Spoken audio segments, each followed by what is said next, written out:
ازيكم كل متابعينا عاملين ايه؟ يا رب دايما تكونوا بخير. راجع لكم فيديو جديد وبعرض جديد. النهارده هنعمل عرض حلو جدا جدا وهنقول كل حاجه في قلب الفيديو بالتسعير طبعا. اقول لكم السعر اللي انا مطلعه بيه البوكس وكده. انا على القناه بتاعتي القديمه او القناه بتاعتي التانية اللي طبعا متابعني هناك، لان كنت عامله العرض ده مره واتنين وكتير جدا. كنت عامله عرض التورته الواحده وكان ما شاء الله، يعني كان بيبقى عليه اقبال جامد جدا. يعني انت لو الجروب بتاعك نايم او الصفحه بتاعتك نايمه، او مثلا ما فيش عندك حجوزات، ما فيش عندك شغل وكده، تقدري تاخدي العرض ده تعمليه وتنزليه عندك على الجروب او على الصفحه بتاعتك. بسم الله ما شاء الله، بيبقى عليه سحب حلو قوي، بالذات العروض على فكره، يعني بالذات العروض عن التورت وكده. واحنا داخلين انا كنت الأول كنت باعمل شغل راس السنة وكده. في ناس بقى بدأت إن هي تدخل تقول لي إيه، أصل حرام ومش عارفة إيه وكده. بيني وبينكم يعني أنا بصوا، أنا واحدة ما بحبش أنا الانتقادات، ما بحبش إن مثلا حد يقول لي لا ده حرام وكلام من ده. عايزة بس أوصل لكم معلومة، إن لو أنا فاتحة محل ماشي، وحد مثلا دخل وقال لي انا عايز تورتايه راس السنه واعملها لي الشكل كذا. لو انا فاتحه محل وقلت له لا والله انا مش بعمل شغل راس السنه، طب ما انت كده معنى اصح بتوقفي حالك ان انت مش هتشتغلي. تمام. بس انا بقى عشان الانتقادات وكده وعدم وجع الدماغ بنعمل عروض خلاص، سواء اصلا في راس السنه او غير راس السنه، فاحنا بنعمل عروض. اول حاجه كده اقول لكم بس ايه، كل سنه وانتم طيبين الاول. واهم حاجه يا بنات، لو انت وصلت لغايه هنا في الفيديو ولسه ما اشتركتش في القناه، يا ريت تشتركي في القناه كده، فعل الجرس على الكل، عشان طبعا كل ما انزل فيديو جديد يوصل لك اشعار جديد مني. عايزه طبعا اشكر كل اخواتي وكل حبايبي اللي دخلوا اطمنوا عليا وقالوا لي سلامتك وسلامة بنوتك. انتوا على دماغي من فوق صراحة، انتوا احسن حاجة في حياتي بصراحة يعني. اول حاجة يا بنات، انا هنعمل في البوكس بتاعنا تورتايه مقاس 18، وهنعمل كمان 2 طاجن و2 قب، وهنشوف هنعمله بكام صاج وكده خلاص. انا بصراحة كنت بعمل العروض دي الاول، يعني قولوا مثلا من يجي 7 8 شهور كده. فيعتبر ان انا يعني بعمل عروض، بس عروض بسيطة كده ومش بصورها تمام، او مثلا على التورت بس، فما كنت بصورها. بس عشان راس السنة وكده، في ناس كتير يقولك ايه عايزين حاجة يعني اعملي عروض، مش شغل راس السنة، لا اعملي عروض. فعملت لكم العرض ده، فقلت نشوف هنعمل ايه وهنعمل كام صاج النهارده. انا اصلا ناسيه البوكس ده انا كنت عاملاه بكام صاج وكده، فانا يعتبر اول مره اعمله معاكم النهارده، وافتكر اصلا انا كنت عاملاه بايه.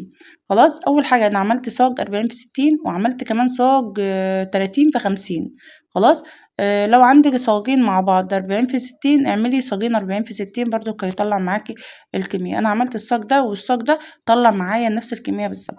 طب ارتب نفسي ازاي عشان العرض اللي انا عاملاه وكده، ان انا مسحمش يومي طبعا الكبات، انتوا عارفين طبعا الكبات والطواجن عشان بتبقى كتير عن شغل التورت، فبتبقى كلها لابخه ببعضها كده. انا بصراحه قبلها بيوم اخدت الحجوزات بتاعتي، انا ما باخدش اكتر من 10 بس، عشان التلاجة بتاعتي تقدر تشتغل ال10 تورت، وتقدر تشتغل كمان الطواجن بتاعتي والكبات في اليوم الواحد. انا عملت العرض ده يومين، اللي هو امبارح والنهارده تمام، حسب طبعا ما الفيديو ينزل لكم. فاخدت 10 حجوزات بس. فعملت على قد العرض اللي انا، يعني على قد ال10، يعني هيبقى انا كنت عامله 2 طاجن، فهيبقى 20 طاجن، ومن كل قب ومن كل طاجن صغنن من ده 10 و10 تمام. فقطعت بقى الصاج شوكولاتة، أنا كنت عاملة 1 شوكولاتة و1 فانيليا، قطعتهم بقى على قد الكبات بتاعتي زي ما انتم شايفين كده. والصاج ال40 في 60، الصاج ال40 في 60 ده اللي أنا فاكراه إنه بيطلع معايا 18 من الطواجن، وفضل معايا اسبونش من الشوكولاتة. كملت ال20 تمام. عملته قبلها بيوم عشان تاني يوم أكون معايا بس شغل التورت، إن أنا أعمل السبونج بتاع التورت، وأبدأ إن أنا أجلس وأقفل على طول. خلاص. عايزة أقول لكم إن شغل العروض مش زي الشغل بتاع التورت العادية اللي إحنا إيه، طبعا بنهتم بيها في الحشو وفي التزيين وفي كل حاجة. أي نعم إحنا يعني عاملين شغل وكده، بس إيه، بتبقى الموضوع يعني مش أوفر أوي يعني، أو مش مكلفين أوي. والله عايزة اقول لكم ان انا الشغل ده زي شغل الشغل التاني بالظبط، انا بحب ان انا اظبط الحاجة يعني. خلاص. طيب أنا أحسب بقى التكلفة بتاعتي إزاي، وإزاي أطلّع الbox بتاعي، وإزاي أسعّر الbox بتاعي، وهل هيبقى في مكسب أو ما فيش مكسب. عايزة أقول لِك ما فيش أي عرض هتعمليه يبقى ما فيش فيه مكسب، بس لازم تكوني واخدة عدد. ما ينفعش مثلًا حد ييجي يقول لِك إيه، ما تعملي لي عرض زي ده ويكون ونفس السعر اللي أنتِ مطلّعة بيه كمية يعني، لأ مش هيطلع لِك مكسب، إلا إذا بقى أنتِ عملتِ مثلًا 10 مع بعض أو 5 مع بعض، تيجي تبُصّي تلاقي يعني طالع لِك إيه، مكسب وحلو جدًا ما شاء الله يعني. خلاص. مش هتتعبي لو أنتِ عملتِ اللي أنا باعمله ده، إن أنتِ قبلها بيوم تعملي الطواجن بتاعتِك وتقفّليها وتزينيها وكل حاجة تمام التمام. تاني يوم تقومي تعملي التورت بتاعتِك، هتيجي تبُصّي تلاقي الدنيا تمام معاكِ، مش هيبقى عندِك زحمة، مش هيبقى عندِك ضغط وكده. عايزة أقول لكم إن في اليوم ده أنا عملت الطواجن وعملتها، وتاني يوم إن أنا بس عاملة حسابي إن أنا هاعمل التورت ال10 تورت بس. خلاص. جالي بقى أنا تورتاية 30 في 40. طب مش عارف إيه، أنا عندي شغل وكده، لأ عشان خاطري وكده، وعملت التورتاية 30 في 40 جنب الشغل بتاعي. بسم الله ما شاء الله قبل المغرب كنت مخلّصة كل التورت بتاعتي، والتورتة كمان ال30 في 40. أنا عايزة بس أقول لِك معلومة، إن أنتِ لو ضبطتِ نفسِك وضبطتِ الأسعار بتاعتِك وجبتِ الخامات بتاعتِك وكده، وإن أنتِ ما تبقيش واقفة على حاجة يعني، هتلاقيكِ مخلّصة كل الشغل اللي وراكِ في حاجات بسيطة يعني. خلاص. المهم إن أنا الطواجن بتاعتي بعد ما خلّصتها جلّستها التجليسة كده زي ما أنتم شايفين. وعايزة أقول لِك إن طبعًا أسعار الطواجن أنا كنت منزّلاها لكم في فيديو المشتريات، وكمان الكريمة الطواجن بالكبّاط أخدت معايا كوباية ونُص من الكريمة. تمام. عشان بس إيه تبقوا عارفين. بُصّوا بقى، أنا عندي العجّان. أنتِ ممكن يكون أنتِ ما فيش عندِك عجّان وبتعملي عروض. خلاص كده. ممكن الطواجن دي تاخد منِّك هي والكبّاط كوبايتين. خلاص. فالموضوع هيبقى إيه، زيادة شوية في التكلفة. خلاص كده. أنا واخد منّي كوباية ونُص من الكريمة. طيب أنا دلوقتي باقطّع الصاج. أنا عملت برضك الصاج 30 في 50، وعملت كمان صاج 40 في 60. فأنتِ بقى تجيبي ورقة وقلم كده، وقبل ما تعملي العرض بتاعِك تحسبي التكلفة بتاعتِك بالضبط، عشان تقدري إن أنتِ تسعّري البوكس بتاعِك. اللي هو إزاي، قبل ما أنا أعمل البوكس بتاعي جبت ورقة وقلم وكتبت كل صاج بيتكلف معايا قد إيه، بياخد قد إيه سبونج، بياخد قد إيه آمم مُحسِّن، بياخد قد إيه فانيليا، بياخد قد إيه بيض. فباكتب ده كله بالضبط. طيب ماشي، الصاج مثلًا وليكن اتكلف معايا مثلًا 70، 80 جنيه. خلاص. عرفت إن الصاج ده متكلف معايا 70، 80 جنيه. طب أنا عملت دلوقتي صاجين. أنا دلوقتي ال10 تُرَط طلّعتهم من صاجين 40 في 60 وصاجين 30 في 50. تمام. فباحسب دلوقتي تكلفة ال4 صِجان بقد كده. خلاص. حسبتهم واخدين منّي خامات قد كده، وكمان الصاجين اللي أنا عملت بيهم الكبّاط. خلاص. بسعر طبعًا الكبّاط، بسعر الكراتين اللي أنتِ هتطلّعي عليها فيها، بسعر الأكياس، بسعر القواعد، بُصّوا بسعر الكريمة والتزيين والغاز ومعامل هلك كل حاجة أنا باستخدمها، حتى ورق الحواوشي اللي أنا بافرشه في الصاج من تحت ده كله باحسبه. خلاص. طيب أنا دلوقتي التكلفة بتاعتي كلها جمعتها، بس أنا طبعًا مش هاقدر إن أنا أقول لكم أنا كلفت الصاج بتاعي قد كده. تمام.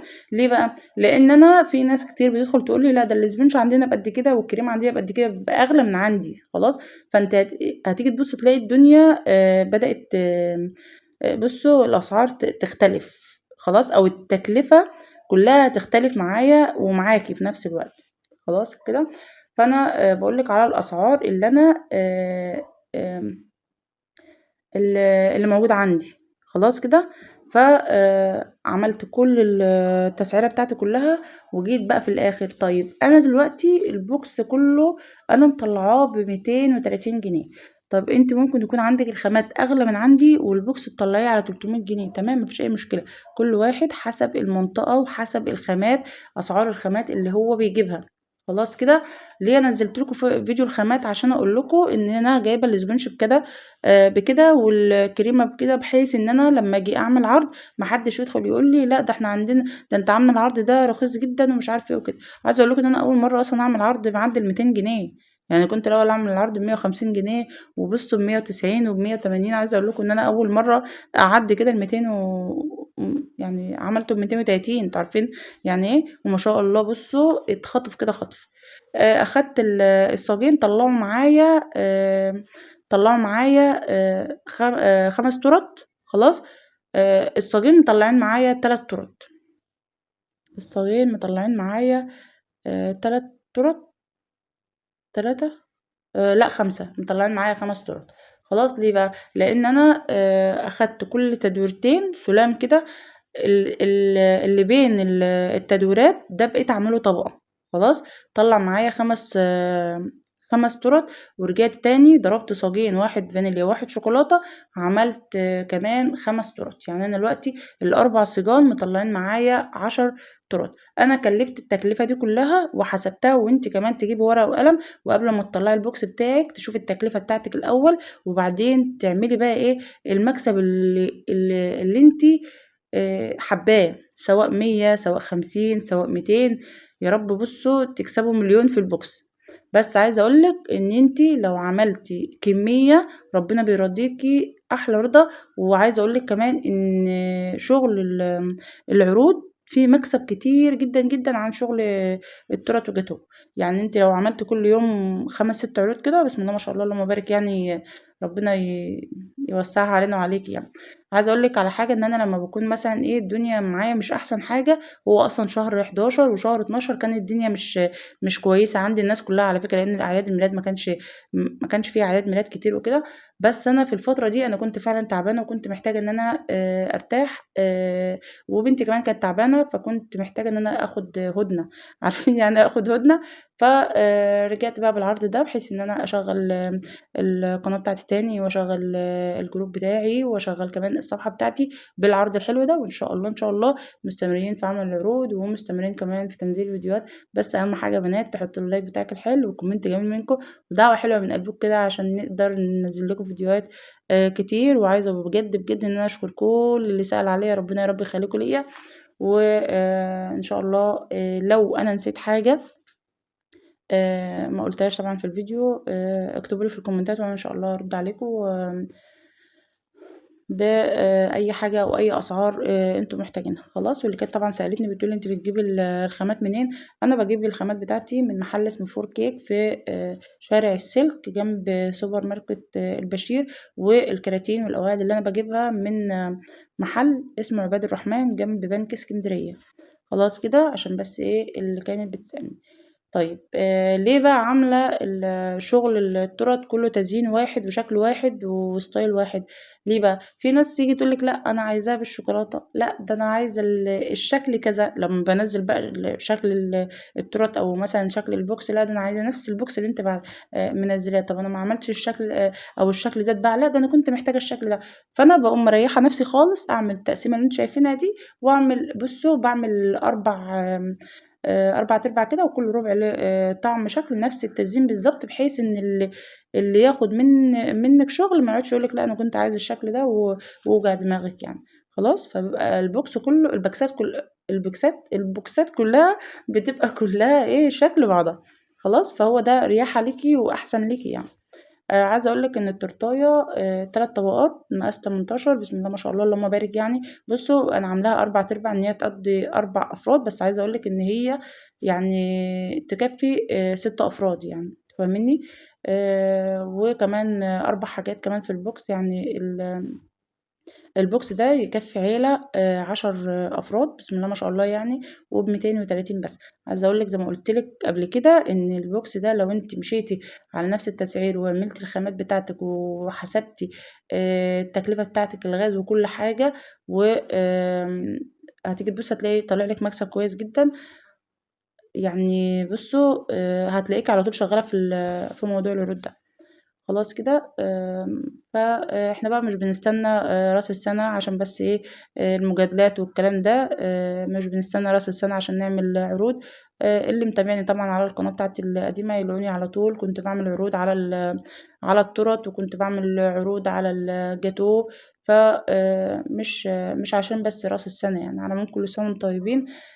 وان شاء الله نرجع لكم بفيديوهات برضك حلوة، وفيديوهات جميلة، وعروض برضك حلوة، بحيث اللي عايز بقى يشتغل وينشط الجروب بتاعه. ان شاء الله شهر 1 كمان بيبقى كله اعياد ميلاد، وكل سنه وانتم طيبين. اترككم بقى في رعايه الله، اشوفكم في فيديو جديد ان شاء الله.